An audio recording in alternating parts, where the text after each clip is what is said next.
உலகில் ஒவ்வொருவருக்கும் ஒரு முறைதான் மரணம் வரும். ஆனால் இந்த மனிதனைப் பொறுத்தவரை சாவு என்பது ஒரு விளையாட்டு. விஷம் கொடுக்கப்பட்டது. குண்டுகள் அவர் உடலை துளைத்தன. ஆற்றில் வீசப்பட்டார். கொதிக்கும் நீரில் தள்ளப்பட்டார். ஆனாலும் ஒவ்வொரு முறையும் யமன் அவர் வீட்டு வாசலுக்கு வந்துவிட்டு வெறுங்கையோடு திரும்பிச் சென்றான். அவர் கிரிஷோரி ராஸ்புடின். ராஸ்புடின் ஒரு சாதாரண விவசாய குடும்பத்தில் பிறந்தவர். ஆனால் மன்னரின் மகனுக்கு இருந்த இரத்தக் கசிவு நோயை குணப்படுத்தியதால் அரச குடும்பத்திற்கு மிகவும் நெருக்கமானார். அரசாங்க விஷயங்களில் அவர் தலையிடுவதும் அவரது விசித்திரமான நடத்தைகளும் அங்கிருந்த உயர்குடி பிரபுக்களுக்கு பிடிக்கவில்லை. இதனால் அவரை ஒழித்துக்கட்ட சதித்திட்டம் தீட்டப்பட்டது. 1916ஆம் ஆண்டு டிசம்பர் மாதம் ஒரு குளிர்கால இரவு. இளவரசர் பெலிக்ஸ் யூசுபோவ் என்பவர் ராஸ்புடினை தன் வீட்டிற்கு விருந்துக்கு அழைத்தார். அங்குதான் அந்த பயங்கரங்கள் நடந்தன. விருந்தில் ராஸ்புடினுக்கு பிடித்த கேக் மற்றும் ஒயினில் பொட்டாசியம் சயனைடு விஷம் கலக்கப்பட்டது.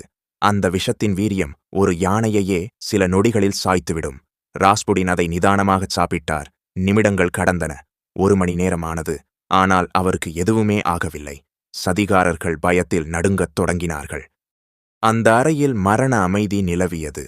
ஒரு யானையையே சில நொடிகளில் சாய்க்கக்கூடிய கொடிய சயனைடு விஷம் ராஸ்புடினின் இரத்தத்தில் கலந்துவிட்டது.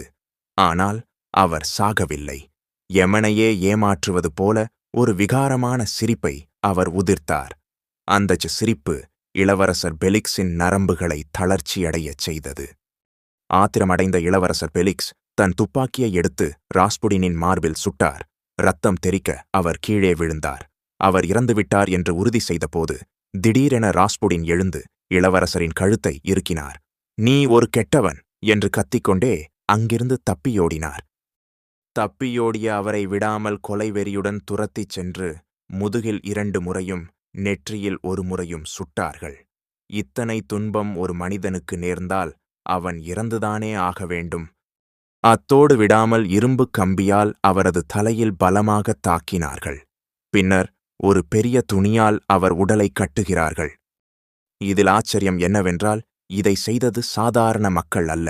அரச குடும்பத்தை சேர்ந்தவர்கள் மற்றும் ரஷ்ய நாட்டின் இளவரசர். எங்கு திரும்ப வந்துவிடுவாரோ என்ற பயத்தில் அவரை உறைய வைக்கும் பனி ஆற்றில் வீசினார்கள். மிக கடுமையான போராட்டத்திற்கு பிறகு 3 நாட்களுக்குப் பின் ராஸ்புடின் உடல் கண்டெடுக்கப்பட்டது. ஆனால் மருத்துவ பரிசோதனையில் தெரிந்த உண்மைதான் மேலும் ஒரு மர்மமாகவே உள்ளது. இன்று வரை அவர் விஷத்தால் சாகவில்லை. குண்டுகளால் சாகவில்லை. அடிபட்டு காயங்களால் சாகவில்லை. அவர் நுரையீரலில் நீர் இருந்தது. அதாவது ஆற்றில் வீசப்பட்டபோது அவர் உயிரோடு இருந்து தண்ணீரில் மூச்சு திணறிதான் இறந்திருக்கிறார். ராஸ்புடின் இறந்த சில மாதங்களிலேயே ரஷ்ய புரட்சி ஏற்பட்டு மன்னராட்சி வீழ்ந்தது. அவர் சொன்ன ஒரு சாபம் நிறைவேறியது. இன்றும் ராஸ்புடின் ஒரு மர்மமாகவே இருக்கிறார். அவர் உண்மையிலேயே சக்தி படைத்தவரா அல்லது தற்செயலாக தப்பித்தாரா? நீங்களே முடிவு செய்யுங்கள். இந்த தகவல் உங்களுக்கு பிடிச்சிருந்தா ஒரு லைக் போடுங்க. இன்னும் பல தகவல்களுக்கு நம்ம சேனலை சப்ஸ்கிரைப் பண்ணிக்கோங்க.